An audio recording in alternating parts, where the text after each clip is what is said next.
1932 fue un año dramático en la historia de Bolivia. La guerra del Chaco entre Bolivia y Paraguay marca el momento más sangriento desde la fundación de la República. La decisión del presidente Salamanca, la decisión del país entero de pisar fuerte en el Chaco, le costó al país 50.000 vidas.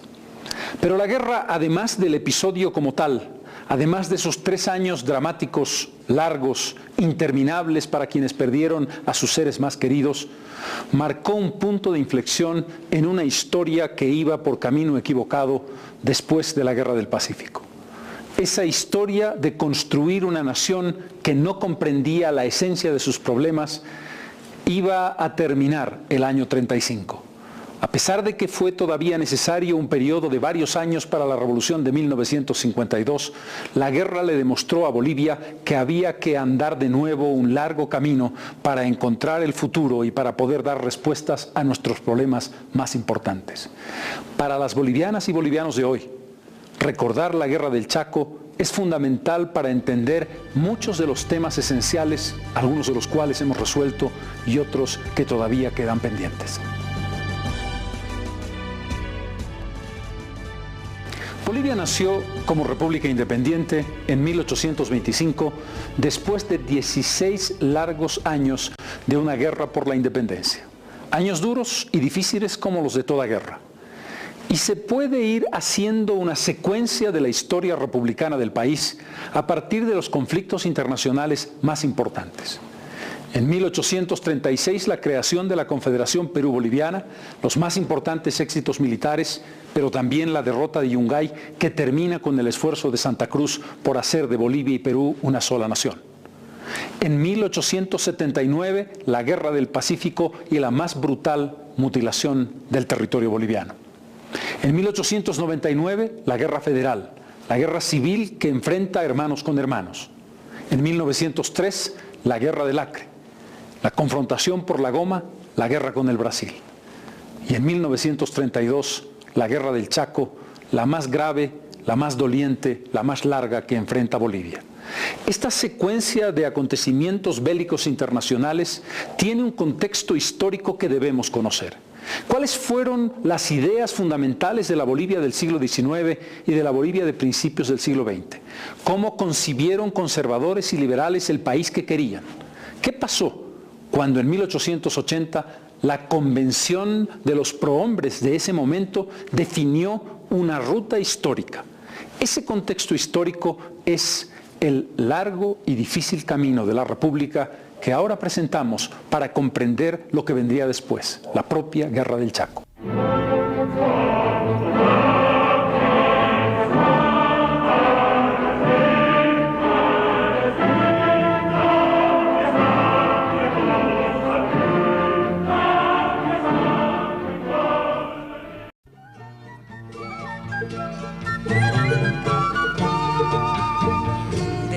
Llámame, voy al Chaco, tal vez ya no vuelva. Mi último beso quede en tus labios. El destino de Bolivia fue marcado desde el comienzo de su vida independiente por la violencia y por la guerra. La conquista de más de 15 años para la independencia en 1825. El proceso de construcción nacional. El intento de hacer un Estado coherente. La búsqueda de una realidad sobre la base de un país con muchas etnias, con diversas culturas, con diversos ideales, quizás hacia el futuro. Nuestra historia tiene momentos cruciales, todos ellos signados por el enfrentamiento.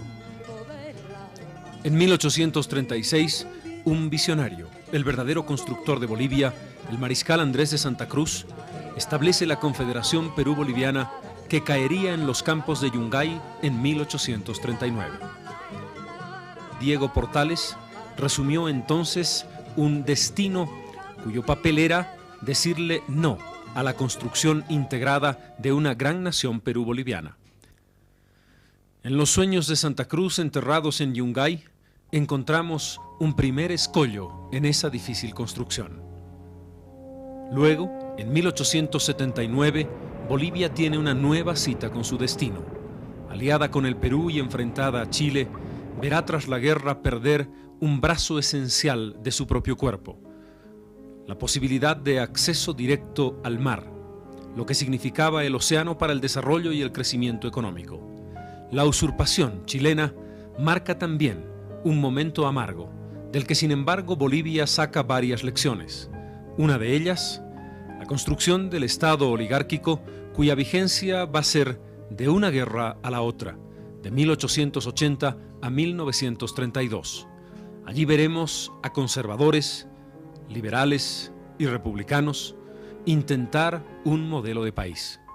Un modelo que, sin embargo, no tenía en su génesis la esencia básica ni de la unidad, ni del respeto de unos a otros, ni del reconocimiento de una nación subterránea, la mayoría que estaba sojuzgada por la otra.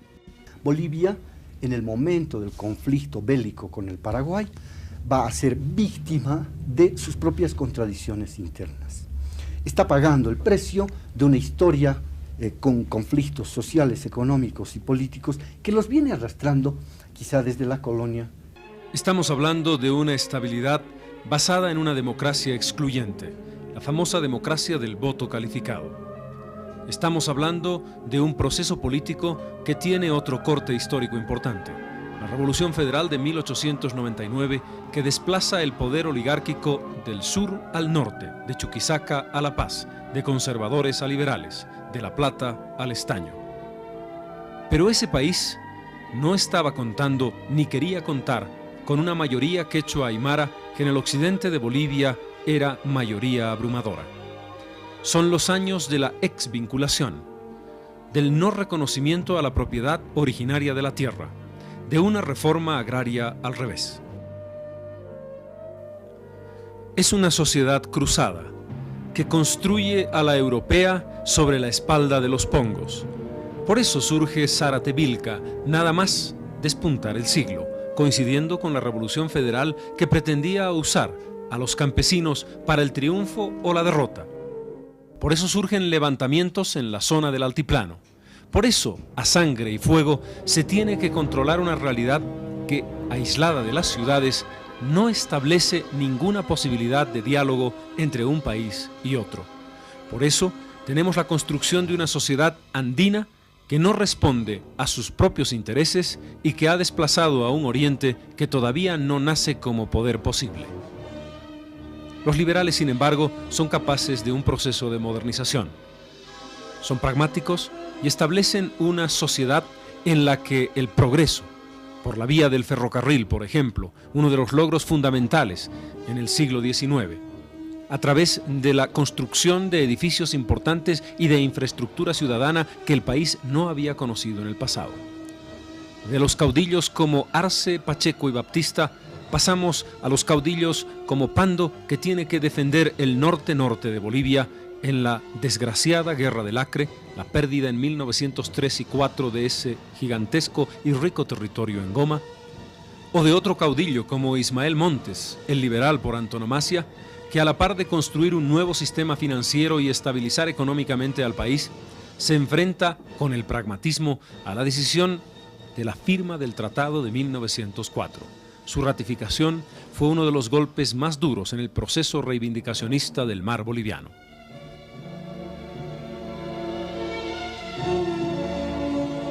Una economía anclada por una vía en el semifeudalismo, el campo y los terratenientes que le van comiendo la propiedad a los indios originarios, y por la otra, los ingresos frescos para el erario nacional, pero sobre todo para los grandes denominados luego varones del estaño. La trilogía Patiño, Jósil y Aramayo, que sería fundamental en la primera mitad del siglo XX, va a nacer con un milagro. Ese milagro se llamó la Mina Salvadora, en un cerro increíble, Yayagua, un verdadero mar de estaño. Un cerro sustituía a otro, el legendario Cerro Rico de Potosí. A partir de la riqueza de Patiño, el signo del estaño, el metal del diablo. El 75% de los ingresos económicos de Bolivia durante todos esos años van a estar marcados por el estaño y algunos otros minerales complementarios. La vida política boliviana se sujetaría de una manera terrible a la férula de un hombre notable, Simón Patiño.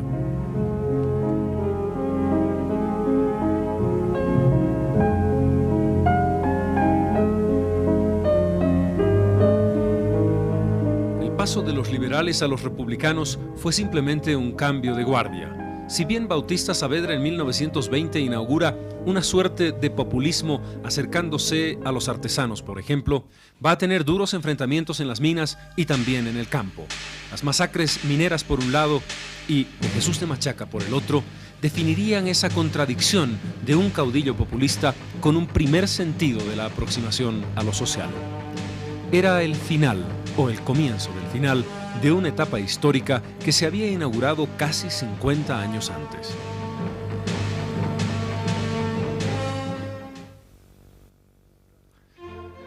Mientras Bautista Saavedra celebra con boato los 100 años de la República Boliviana en 1925, ¿cuál es el balance que podemos hacer de ese país que entonces encontraba sus puertas en los umbrales de la guerra? Bolivia era una de las naciones más pobres de América Latina. No había resuelto el problema de la tierra. No había establecido una estructura social coherente. Era un país étnicamente muy complejo. Estaba absolutamente aislado del mundo. Había perdido un brazo fundamental hacia el mar en 1879 y la gigantesca riqueza gomera a principios de siglo. Tenía, por lo tanto, los traumas de un par de derrotas que habían sido centrales. No pudo, en los albores de su propia creación, establecer la alianza fundamental con el Perú. Era, en suma, una nación que apenas sí comenzaba a construirse. Pero era sobre todo, y a pesar de algunos hombres excepcionales, una sociedad que no había tenido un liderazgo capaz de entender las contradicciones internas y resolverlas.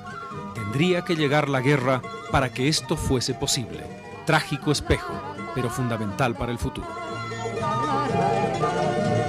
Nunca te olvides del que te quiso con todo el alma.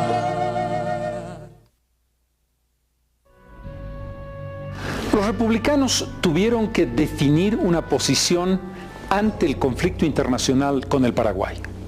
Allí habían dos líneas, la expresada por el presidente Siles Reyes, que era la línea pacifista, y la que muy pronto expresaría Daniel Salamanca, la línea guerrista. Esa paradoja, esa tensión interna entre dos caminos fue resuelta finalmente por aquel concepto de redimir a Bolivia en la guerra.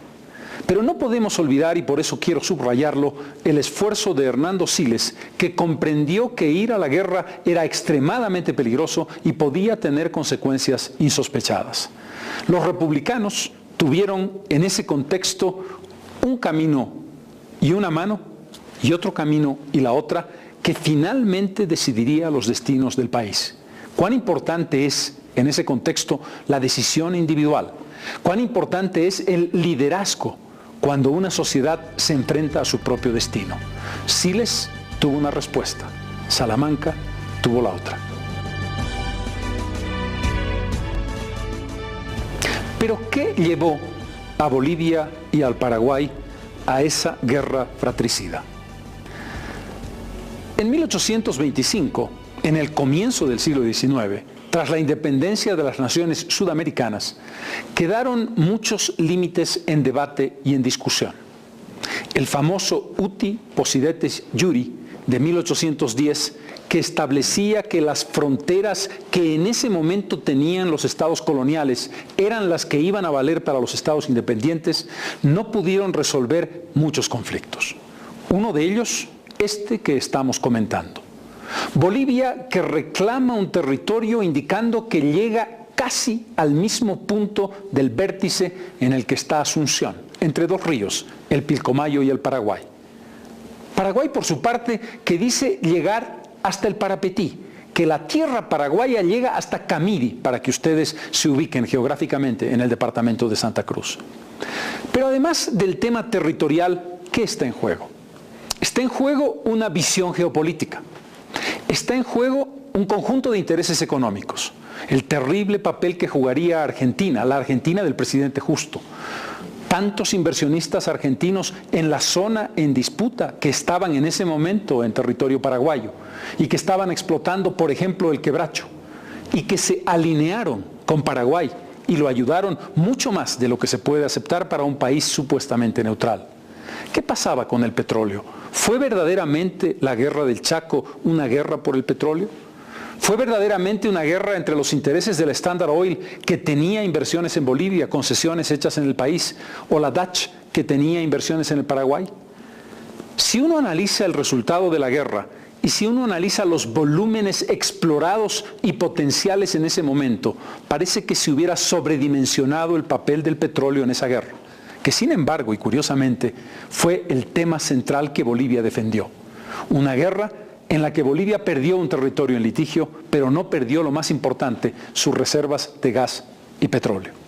Un conjunto de razones históricas, un conjunto de equivocaciones y de entredichos para llegar a un momento crucial, pero también una idea esencial: pisar fuerte en el Chaco.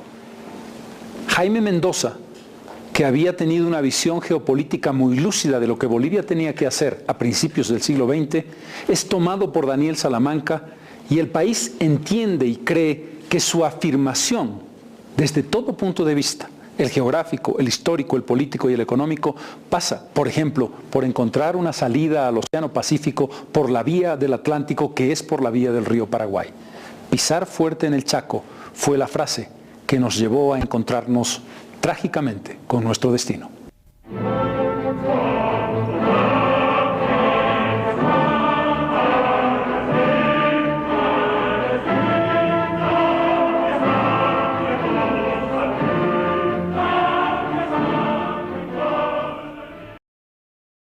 Casi 1.400 kilómetros al sur de una ciudad, la sede de gobierno La Paz, con alrededor de 120.000 habitantes, se encontraba un territorio que iba a ser el escenario más dramático y sangriento de toda nuestra historia, incluyendo nuestro pasado prerepublicano.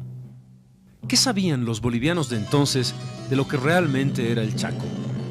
Al sur de ese gigantesco territorio de casi 245.000 kilómetros cuadrados, estaba un país vecino, un país al que los bolivianos conocían muy poco o nada: Paraguay. Y probablemente desde Asunción poco o nada se sabía de aquel enemigo al que se estimaba expansionista, que iba a enfrentar a dos hermanos en un lugar. El Chaco Boreal, como se conocía entonces, es un territorio de más de 240.000 kilómetros cuadrados. Forma un triángulo que tiene un vértice en la capital paraguaya, Asunción. A los dos lados, dos ríos. A la izquierda el Pilcomayo y a la derecha el Paraguay. Entre ambos, un gigantesco espacio. Al sur, con bañados que mantienen humedad prácticamente todo el año. Al noreste, zonas desérticas y terribles, donde el agua está siempre ausente.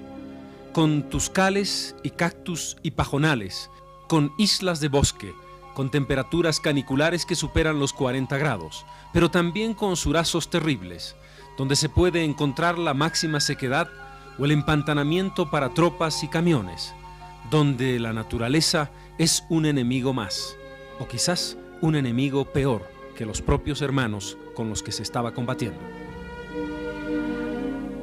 A diferencia de otros conflictos territoriales de Bolivia, el caso del Chaco es particular, porque los bolivianos reivindican la totalidad del Chaco, es decir, que nuestro territorio comprende exactamente el vértice de ambos ríos y que nuestra frontera llega prácticamente hasta la propia capital asunceña.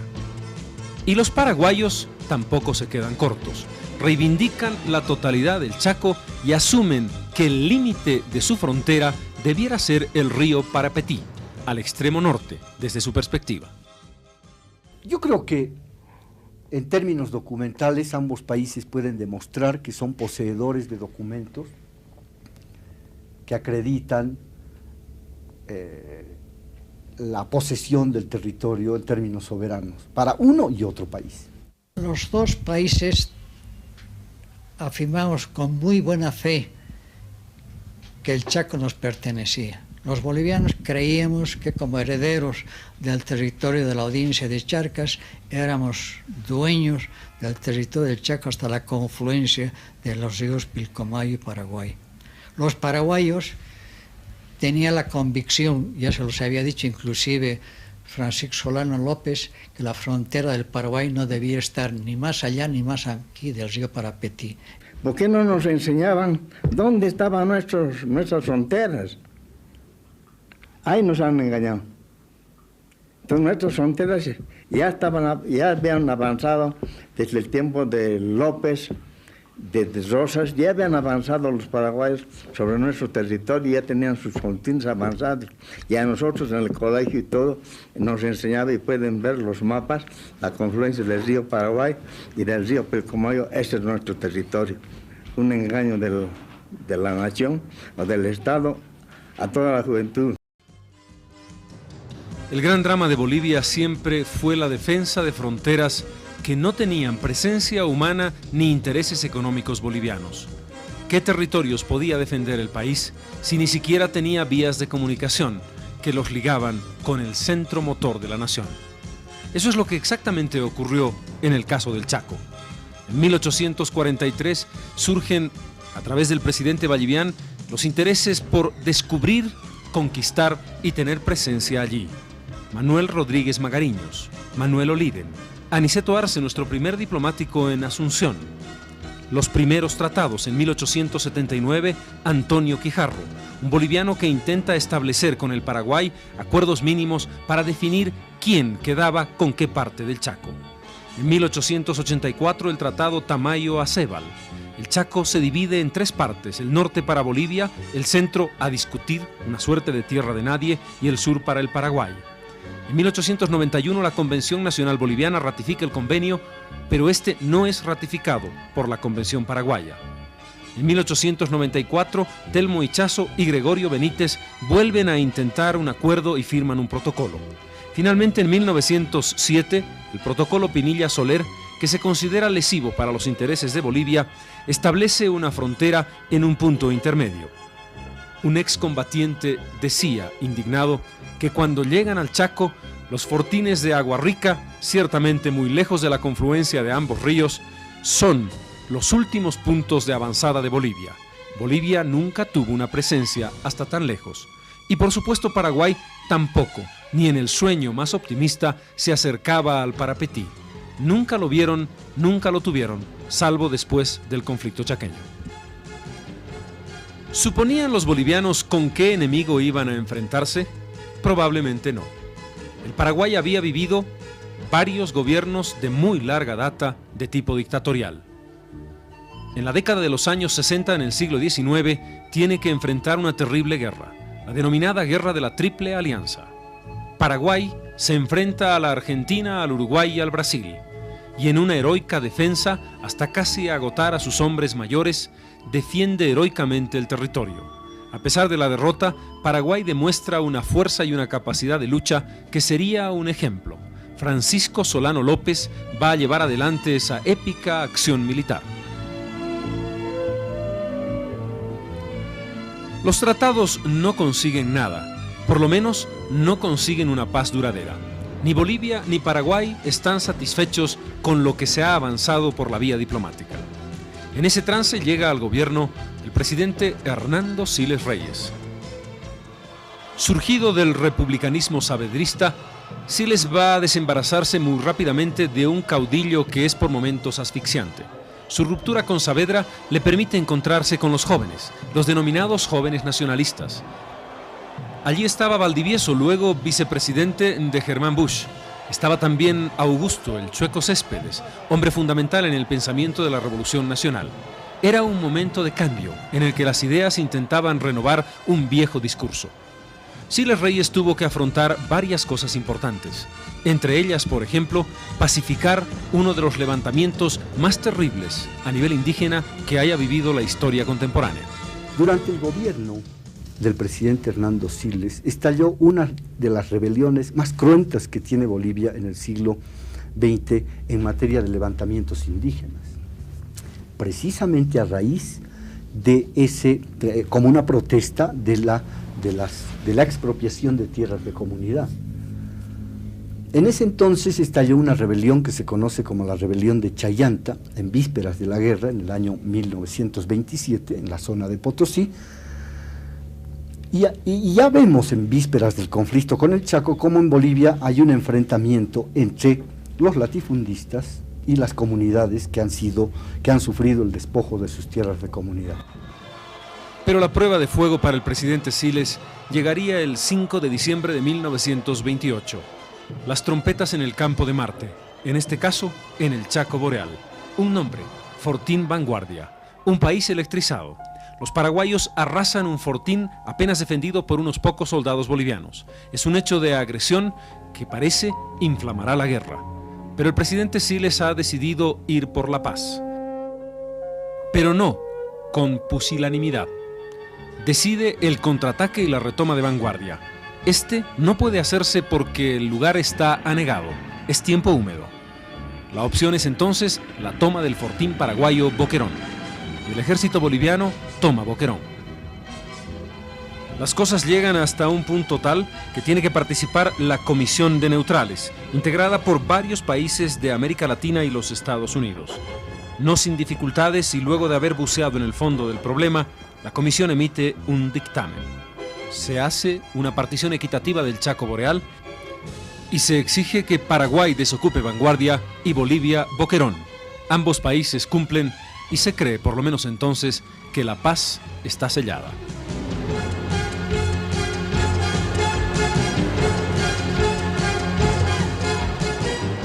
Faltaba poco para el final del gobierno del presidente Siles. Un final terrible para un hombre de derecho como él.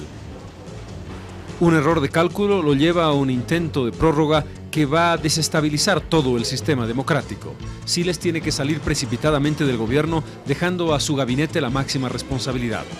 Allí estaban dos hombres que tendrían que ver mucho en el Chaco, fundamentalmente David Toro, también Carlos Banzer. En junio de 1930 cae el gabinete, cae el silismo. El saqueo a la casa del expresidente es terrible e implacable. Le sucede una junta militar, cuyo presidente, Carlos Blanco Galindo, va a estar en el preámbulo mismo del conflicto bélico. La junta militar reabre el proceso democrático.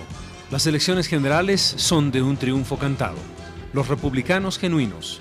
Y el comienzo de una historia terrible y dramática, la del hombre símbolo, Daniel Salamanca, que gana abrumadoramente con el 98% de los votos. Ese era el respaldo que tenía el hombre que iba a cargar sobre sus espaldas la sombra de la guerra. El 5 de marzo de 1931, Daniel Salamanca, acompañado de su vicepresidente del Partido Liberal, José Luis Tejada Sorzano, cruzaba del Palacio Legislativo al Palacio de Gobierno para comenzar su calvario personal y encabezar el calvario del país.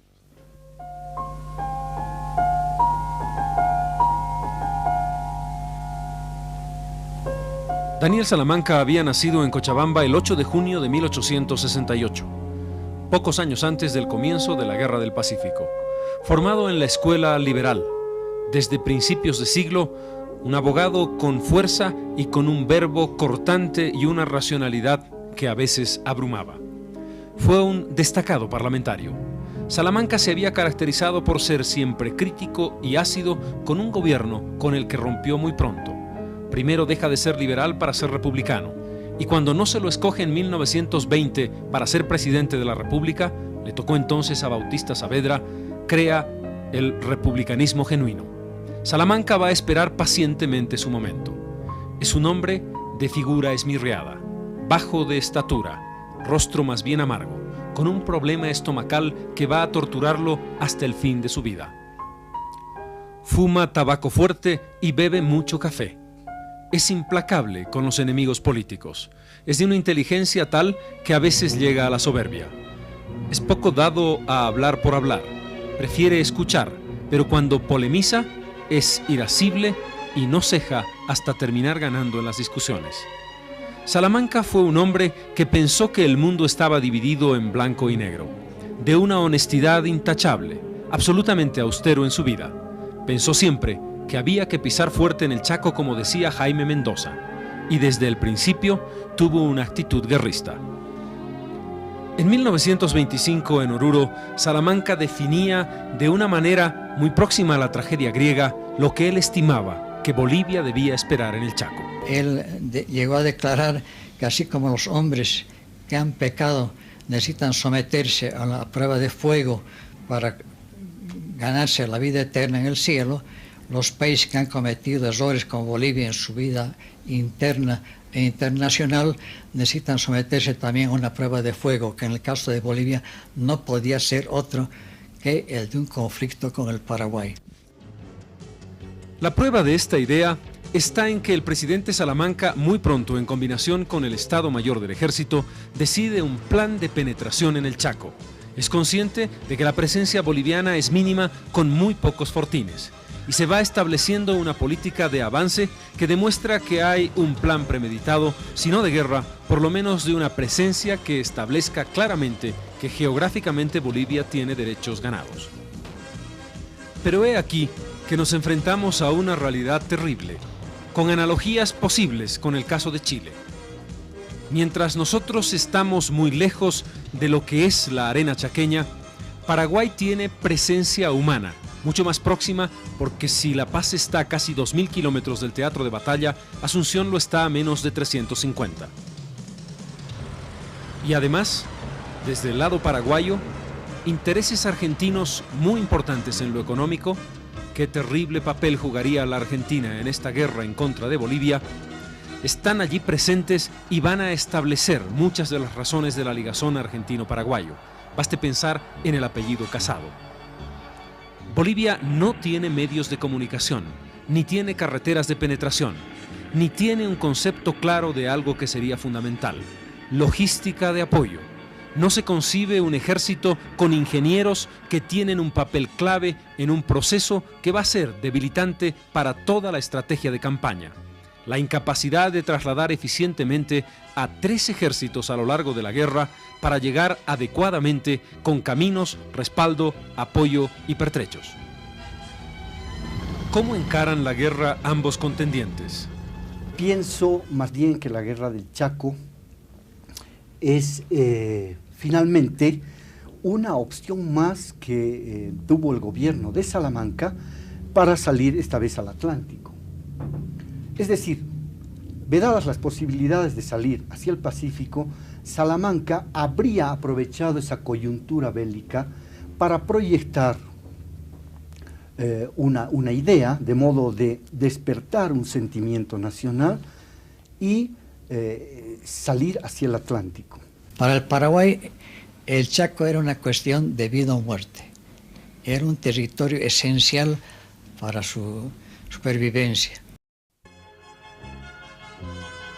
Bolivia afronta en esos años las repercusiones del famoso crack de 1929, la caída de la bolsa de Nueva York y una crisis que comienza en los Estados Unidos y que va a alejarse hacia el sur, en toda América Latina y por supuesto al mundo entero.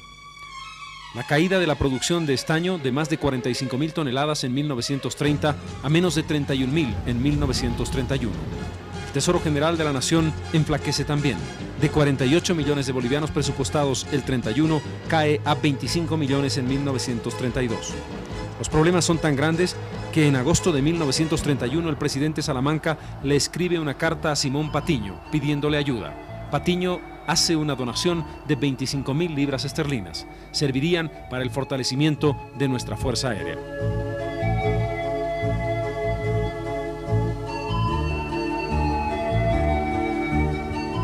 Las únicas naciones mediterráneas de América del Sur, los países más pobres del subcontinente. Paraguay tiene alrededor de 1 millón de habitantes cuando la guerra comienza. 168.500 kilómetros cuadrados sin contar el territorio del Chaco y 297.938 incluyendo la integridad del Chaco Boreal, donde habitan 70.000 personas. Con una importante población guaraní, con un uso bilingüe, guaraní y castellano, con un dominio muy evidente sobre un clima y un territorio que serían el escenario central en toda la primera parte de la guerra. Paraguay llegaba a la contienda sobre la base de una estructura en la que los problemas y contradicciones, siendo importantes, no eran tan agudos como en nuestro país. Bolivia tenía en 1932 2.400.000 habitantes. una superficie, incluyendo el Chaco Boreal, de 1.396.519 kilómetros cuadrados. Más del 80% de la población rural, el 70% quechua aymara. En la zona del Chaco, tanto en Paraguay como en Bolivia, se encontraban etnias importantes, pequeñas comunidades tribales que fueron también víctimas de la guerra. El país estaba afrontando la posibilidad por primera vez de volcarse hacia un sur profundo que estaba muy lejos de las altas cordilleras de los Andes, donde la nación había construido y forjado sus ideales. Iba a ser un verdadero crisol, donde los bolivianos se encontrarían como en un espejo frente a una realidad terrible y determinante. Para Bolivia, no en el sentido pensado por Daniel Salamanca, la Guerra del Chaco fue un crisol donde se forjaron en sangre muchas de las posibilidades de resolución de las contradicciones básicas de la sociedad.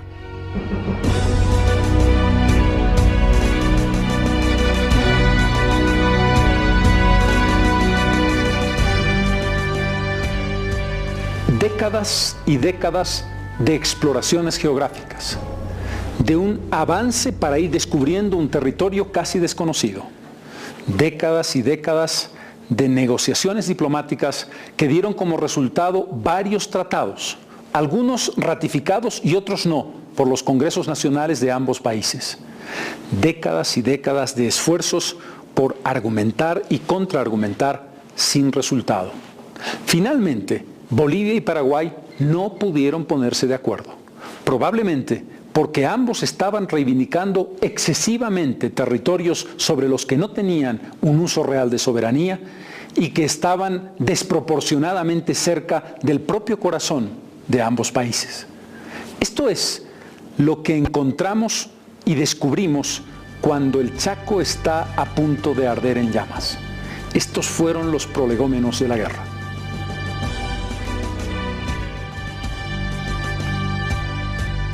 El drama está ya preparado. Los actores están listos para entrar a escena.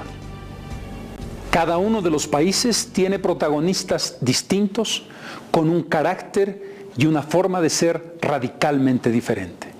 El presidente de Bolivia, adusto y reconcentrado. El presidente de Paraguay, lleno de bonomía y de vitalismo. El alto mando boliviano, fragmentado y a lo largo de toda la guerra, en sucesión cayendo como en dominó. El alto mando paraguayo con un solo jefe durante toda la guerra. La visión de ambos países con un pasado y una historia distinta y en un escenario que no le es proclive a Bolivia, porque Bolivia tiene que alejarse excesivamente de lo que ha sido tradicionalmente el macizo andino donde se movía esa nación que todavía no se había extendido al oriente, al norte y al sur. Paraguay que va a combatir en su propio terreno con una ventaja cualitativa que nadie puede desconocer. Un contexto geográfico terrible para ambos, con un nombre que todos recordarán, la sed. Es aquí, en junio de 1932, cuando el presidente Daniel Salamanca toma la decisión irreversible de ir a la guerra.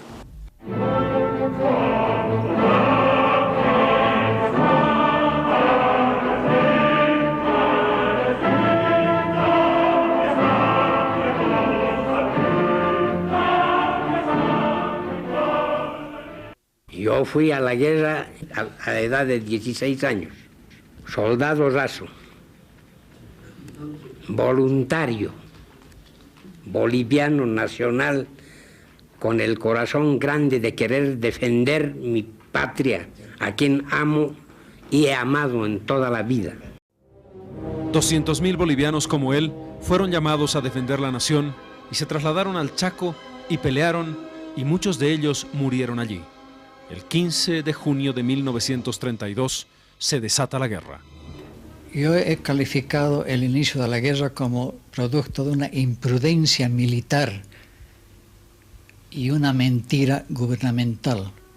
La imprudencia militar fue ordenar que una fracción de soldados conducidas por el mayor Óscar Moscoso tomase posesión de una laguna que se había avistado desde un avión por el mismo Moscoso.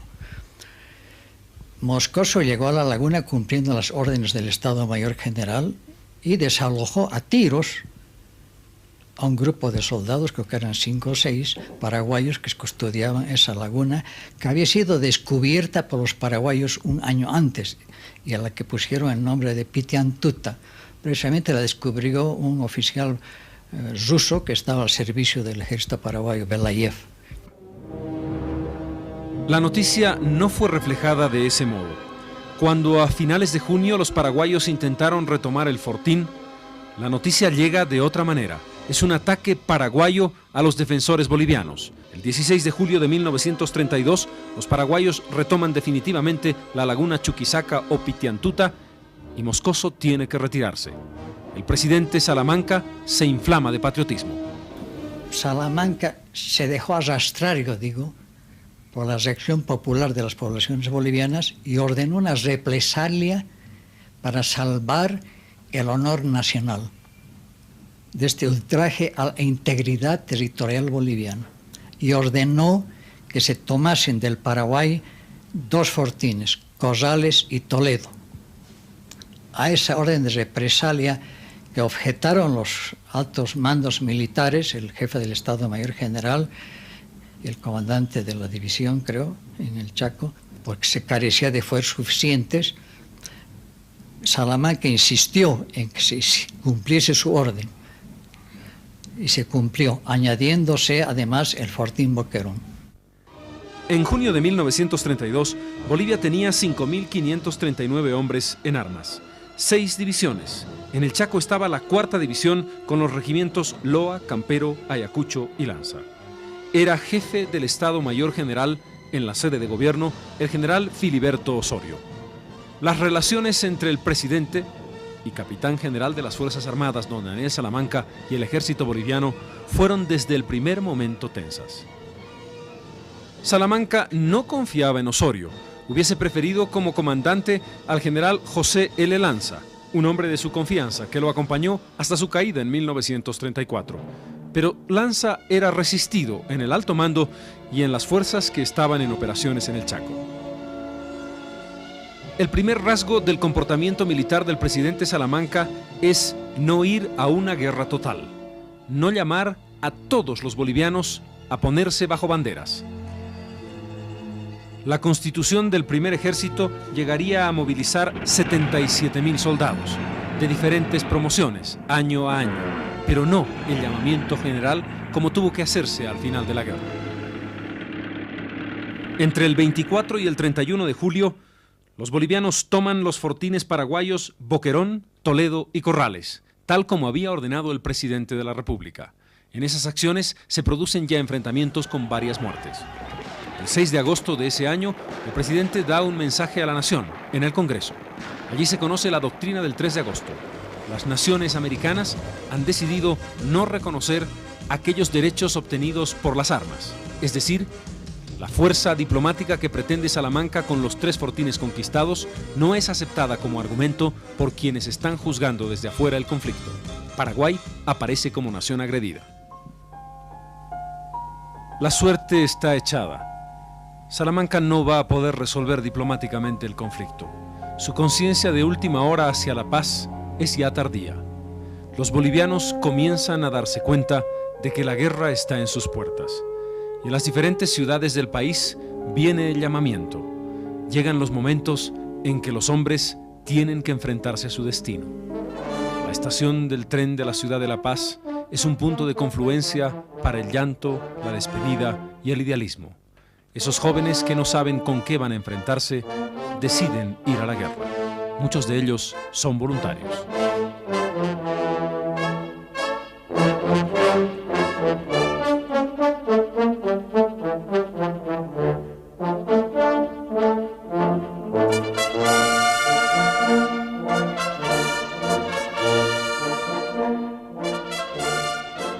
Pero Bolivia vive una situación muy singular.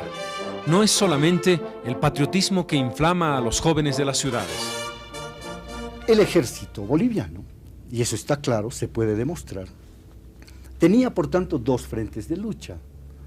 Uno, como he dicho hace un momento, con el frente paraguayo, a donde debía llegar después de recorrer prácticamente 2000 kilómetros, por ejemplo, desde La Paz,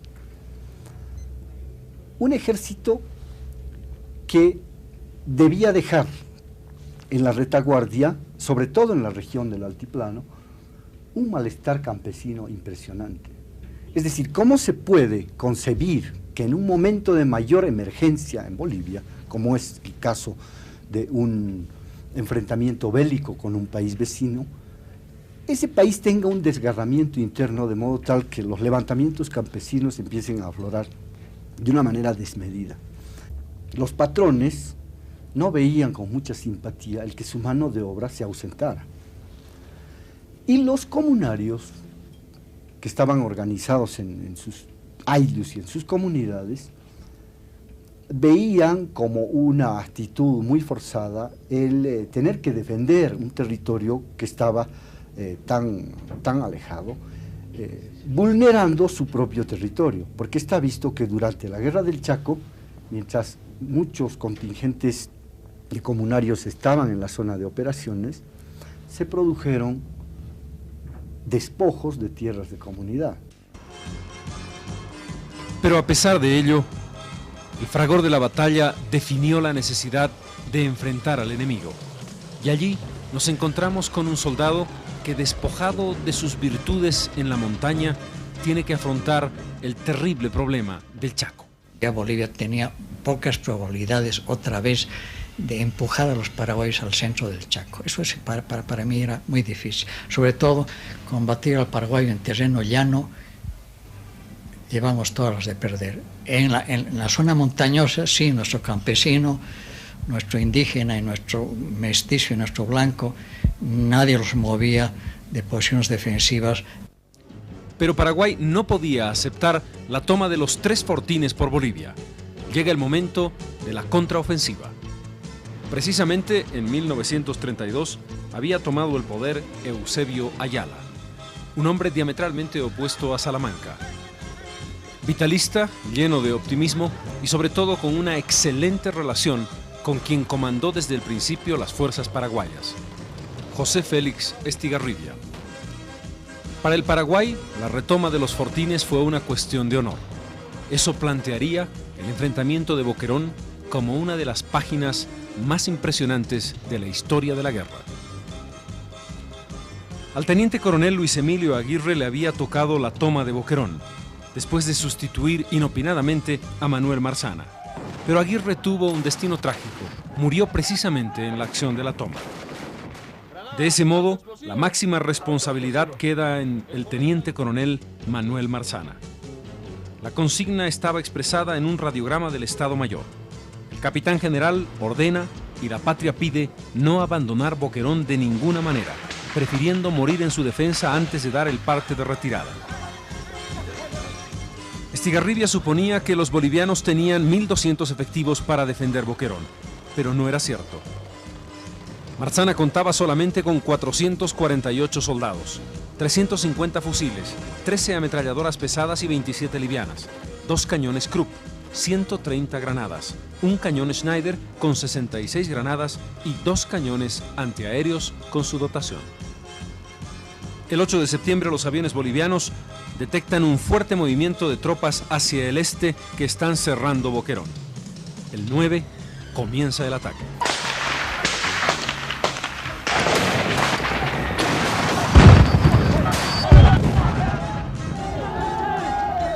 $5.000 hombres de las 3 armas estaban listos para hacer trizas Boquerón. Estaban convencidos de que la fuerza del primer ataque amedrentaría de tal modo a los bolivianos que sería muy fácilmente lograda la retoma. Los fuegos se iniciaron. El combate se propagó en todo el frente. Los cañones y estoques paraguayos comenzaron su martilleo. Las fuerzas de Marzana respondieron con tal virulencia que paralizaron al enemigo. Durante ese día, 7 intentos de asalto se produjeron. Se llegó a avanzar hasta 100 metros de las trincheras bolivianas, pero el certero fuego de fusiles y ametralladoras de los defensores diezmó las filas paraguayas. Durante la noche se prolongó el ataque. Pero los paraguayos comenzaron a desorganizarse. Muchos soldados buscaban desesperadamente agua, otros volvían a la retaguardia. Sin embargo, se pensó que ya el comienzo de ese ataque era el fin de Boquerón. Incluso se festejó esa noche. Pero pronto, el comando paraguayo se vio obligado a reconocer que su confianza en una rápida reconquista de Boquerón había sufrido un golpe fatal. Los planes cambiaron. Entre el 10 y el 13 de septiembre, el comando paraguayo decidió rodear de manera tal que aislaba totalmente a Boquerón. El 13 de septiembre el cerco quedó completado. El teniente coronel Marzana no tardó en darse cuenta de la táctica adoptada por el adversario. Las instrucciones fueron terminantes. No se debía disparar si no se tenía la seguridad de un blanco seguro. No podían desperdiciarse los pocos proyectiles. Las exigencias eran de precisión absoluta. El comando boliviano decidió enviar a alguien que rompiera la línea paraguaya. Ese alguien era el capitán Víctor Ustares, uno de los grandes héroes de la guerra. Víctor Ustares para mí debería ser el símbolo de lo que debió ser el oficial, el modelo de oficial en la guerra del Chaco, el paradigma del oficial en la guerra del Chaco. Como vanguardia partió de Yujra rumbo a Boquerón, Ustares con 58 hombres. Con su peculiar astucia, burlando y combatiendo a sus contrarios, consiguió llegar a Boquerón a las 9 de la noche con toda su compañía.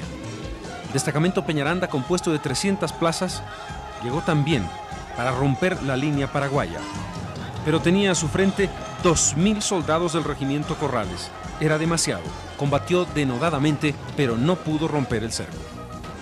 Por 3 días, el coronel Peñaranda continuó luchando con tropas frescas para llegar a Boquerón y unir una línea que pudiera salvar a los sitiados. No lo consiguió. Pero en Boquerón no había desalientos. La presencia de Ustares resultó un estímulo para los defensores del reducto. Al punto que el 12 de septiembre salió para hacer una exploración, para ver si había posibilidades de filtrarse. Lo acompañaba el teniente Murillo y 46 soldados. Encontrando cerrados todos los caminos, Ustares no trepidó en atropellar con sus soldados un puesto defendido por un oficial. Cayó en su ley, fusil automático en la mano, combatiendo cara a cara. Herido de muerte en el pecho y el vientre, cayó de boca sobre su ametralladora, besándola como se besa una cruz.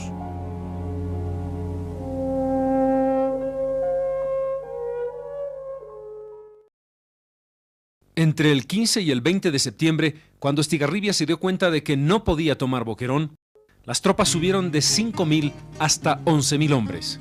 Algunos estudiosos indican incluso que se llegó a 14.000 paraguayos cercando a las fuerzas de Boquerón. La situación en el fortín es cada vez más grave. Heridos, muertos sin atención. El agua escasea. Los víveres quedan prácticamente acabados. Se tiene que apelar a la última mula que carga las municiones de las ametralladoras. No quedan víveres sino para mañana, se dice el 20 de septiembre. La vida dentro del fortín entra en un periodo crítico.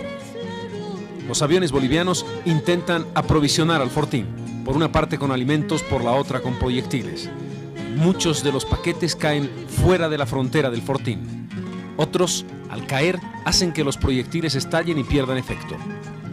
El comandante de la zona de operaciones, Carlos Quintanilla, comienza a pedir lo imposible. Resistan 10 días más.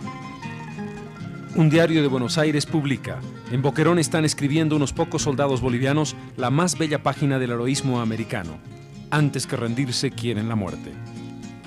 El 28 de septiembre, un día antes de la caída de Boquerón, Estigarribia está ya decidido al ataque final.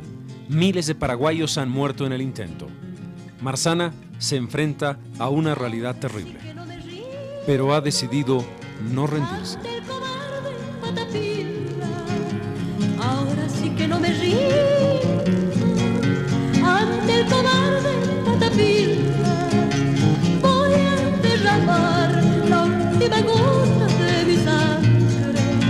Voy a derramar la última gota de mi sangre.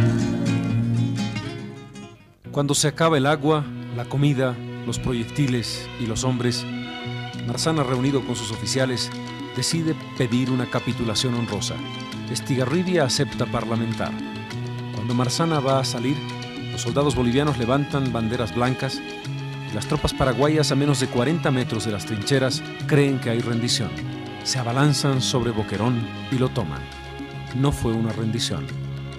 Marzana, 3 años después, dijo: no hice otra cosa que cumplir con mi deber.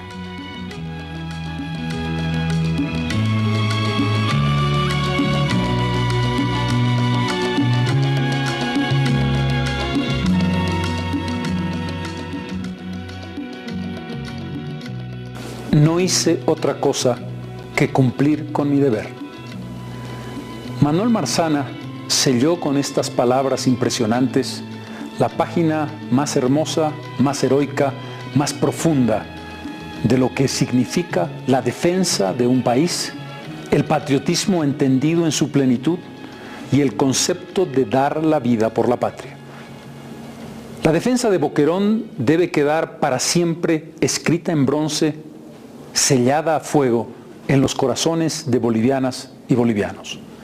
Más allá del absurdo y de la sinrazón de la guerra, cuando un puñado de hombres está decidido a todo porque quiere a su patria y cree en ella, es cuando uno puede entender perfectamente lo que significa estar orgulloso de ser boliviano. Lo que significa la profunda emoción de mirar una bandera que defendieron esos hombres heroicamente a cualquier precio. Y el máximo precio que dieron la mayoría de ellos fue su vida, sin hesitar un instante, sin dudar un minuto, porque sabían que nuestro destino se estaba jugando allí. Independientemente del resultado general de la guerra, Boquerón es una página extraordinaria que nos sirve de lección, que nos demuestra que hubo bolivianos que creyeron en su país, que tenían fe, que creían que se podía y se debía construir un largo futuro. Ese largo futuro del que hoy somos herederos. Sintamos el orgullo de ser bolivianos. En 1932, Boquerón fue una página extraordinaria. La guerra no había hecho más que comenzar. La segunda parte de este drama está todavía pendiente y nosotros se la vamos a contar.